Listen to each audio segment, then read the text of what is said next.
حضرت محمد صلی اللہ علیہ وآلہ وسلم نے ہمیں بتایا ہے کہ جب ہم قبر میں داخل ہوں گے تو اس پہلے منٹ میں کیا دیکھیں گے، کیا سنیں گے۔ وہ لمحہ انتہائی سخت ہوگا، جیسے کہ حضرت علی رضی اللہ تعالیٰ عنہ نے فرمایا کہ میں نے اللہ کے رسول صلی اللہ علیہ وآلہ وسلم سے سنا کہ انسان کی سب سے مشکل رات قبر کی پہلی رات ہوتی ہے، جب دوسرے انسان، اس کے دوست، عزیز و اقارب، رشتہ دار اسے دفنا کر چھوڑ کر چلے جاتے ہیں تو وہ انسان روتا رہتا ہے، ہر ایک دوست کے پاس آتا ہے اور اسے روکنے کی کوشش کرتا ہے کہ مجھے چھوڑ کر نہ جاؤ، لیکن افسوس اس کی آواز کوئی نہیں سنتا۔ تب وہاں پر ہر کوئی اکیلا رہ جاتا ہے۔ تب ہمارا سامنا ان فرشتوں سے ہوتا ہے جو ہمارے اعمال ہوتے ہیں۔ اب وہ کس شکل میں ہمارے سامنے ہوں گے، اچھے یا برے، اس بارے میں کوئی کچھ نہیں کہہ سکتا۔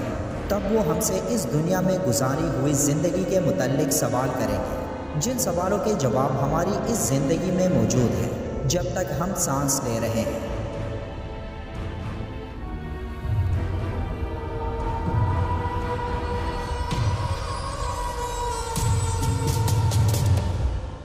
اس دنیا میں ہر جاندار کو ایک دن مرنا ہوتا ہے۔ موت تک ایک انسان اس دنیا میں زندگی گزارتا ہے اور وہ جو کچھ کرتا ہے وہ سب ریکارڈ ہوتا ہے۔ لیکن کیا آپ جانتے ہیں کہ موت کے بعد ایک انسان کے ساتھ کیا ہوتا ہے؟ وہ کہاں جاتا ہے، کیا دیکھتا ہے، کیا سنتا ہے؟ آپ صلی اللہ علیہ وآلہ وسلم نے فرمایا، اے قبر، یا تو جنت کا چمن ہے یا تو پھر آگ کا ایک تندور۔ اگر وہ مردہ نیک ہوگا تو جواب دینے والے اسے جواب دیں گے کہ اے قبر، تو دیکھ تو صحیح اس کے اعمال کیسے ہیں۔ یہ اچھائی اختیار کرتا تھا اور برائی سے دور رہتا تھا۔ یہ سن کر قبر کہتی ہے کہ بے شک یہ نیک تھا، اب میں اس کے لیے سرسبز ہو جاتی ہوں۔ تب فرشتے اس نیک انسان کو جنت سے لائی ایک ایسی خوشبو لگاتے ہیں جس خوشبو کی ایک بوند بھی اس دنیا میں بھیجے گی تو تا قیامت یہ تمام دنیا اس خوشبو سے مہکتی رہے گی۔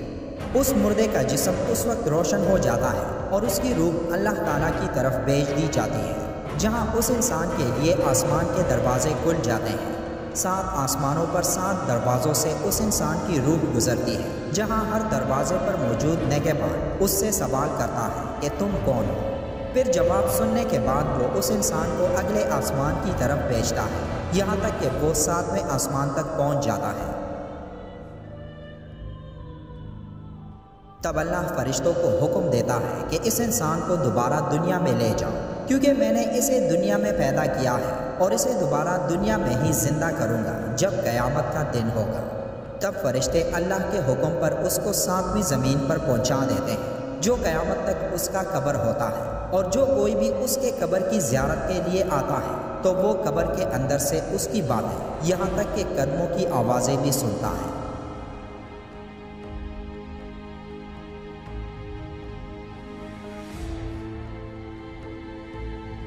تب اس وقت اس کے پاس 2 فرشتے اپنے دانتوں سے زمین چیرتے ہوئے آتے ہیں۔ ان کی شکلیں نہایت ڈراؤنی اور ہیبت ناک ہوتی ہیں۔ ان کے بدن کا رنگ سیاہ اور آنکھیں سیاہ اور نیلی اور دیگ کی برابر اور شعلہ زن ہے، اور ان کے بال سر سے پاؤں تک، اور ان کے دانت کئی ہاتھ تھے جن سے زمین چیرتے ہوئے آئیں گے۔ ان میں سے ایک کو منکر اور دوسرے کو نیکر کہتے ہیں۔ مردے کو جھنجھوڑتے اور جھڑک کر اٹھاتے اور نہایت سختی کے ساتھ کرخ آواز میں سوال کرتے ہیں کہ تیرا رب کون ہے، تیرا دین کیا ہے، ان کے بارے میں تو کیا کہتا تھا؟ اگر مردہ مسلمان ہے تو پہلے سوال کا جواب دے گا کہ میرا رب اللہ ہے، اور دوسرے کا جواب دے گا کہ میرا دین اسلام ہے، پھر جواب دے گا کہ وہ تو رسول اللہ صلی اللہ علیہ وآلہ وسلم ہے۔ پھر وہ پوچھیں گے کہ تجھے کس نے بتایا؟ تو وہ کہے گا کہ میں نے اللہ کی کتاب پڑھی، اس پر ایمان لایا اور تصدیق کی۔ تب اس وقت آسمان سے ایک آواز آئے گی کہ اس نے سچ کہا، تو اس کے لیے جنت کا بچھونا بچھاؤ اور جنت کا لباس پہناؤ، اور اس کے لیے جنت کی طرف ایک دروازہ کھول دو۔ جنت کی نسیم اور خوشبو اس کے پاس آتی رہے گی، اور جہاں تک نگاہ پھیلے گی وہاں تک اس کی قبر کشادہ کر دی جائے گی۔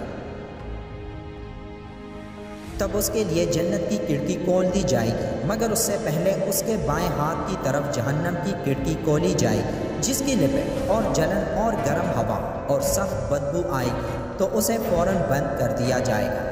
پھر اس کے بعد اس کے داہنی طرف سے جنت کی کھڑکی کھولی جائے گی اور اس سے کہا جائے گا کہ اگر تو ان سوالوں کے صحیح جواب نہ دینا تو تیرے واسطے وہ تھے اور اب یہ ہے۔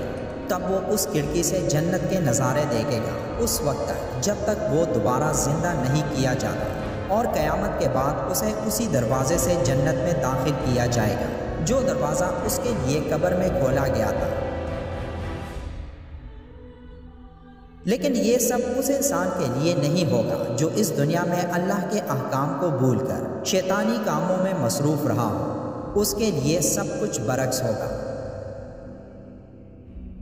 پہلے اس کے لیے جنت کی کھڑکی کھولی جائے گی تاکہ اس کی خوشبو، ٹھنڈک، راحت اور نعمت کی جھلک دیکھ سکے، اور پھر جسے بند کر دیا جائے گا اور دوزخ کی کھڑکی کھولی جائے گی تاکہ اس پر عذاب کے ساتھ ان نعمتوں کی حسرت بھی ہو۔ تب اسے آگ کا لباس پہنایا جائے گا اور اس کے لیے جہنم کی طرف ایک دروازہ کھول دیا جائے گا جس کی گرمی اور لپٹ اس کو پہنچے گی، اور اس پر عذاب دینے کے لیے 2 فرشتے مقرر ہوں گے جو اندھے اور بہرے ہوں گے، اور ان کے ساتھ لوہے کا ہتھوڑا ہوگا کہ پہاڑ پر اگر مارا جائے تو خاک ہو جائے، اور اس ہتھوڑے سے اس کو مارتے رہیں گے۔ مردہ اگر قبر میں زندہ دفن نہ کیا جائے تو جہاں پڑا رہ گیا یا پھینک دیا گیا غرض کہیں اس سے وہی سوالات ہوں گے اور وہی ثواب یا عذاب اسے پہنچے گا۔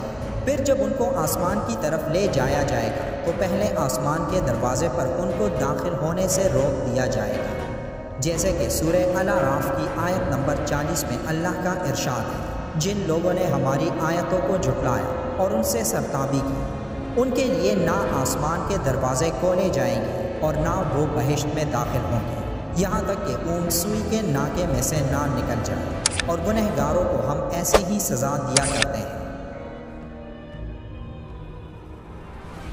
حضرت محمد صلی اللہ علیہ وآلہ وسلم نے فرمایا، لوگوں اپنی موت کو یاد کیا کرو۔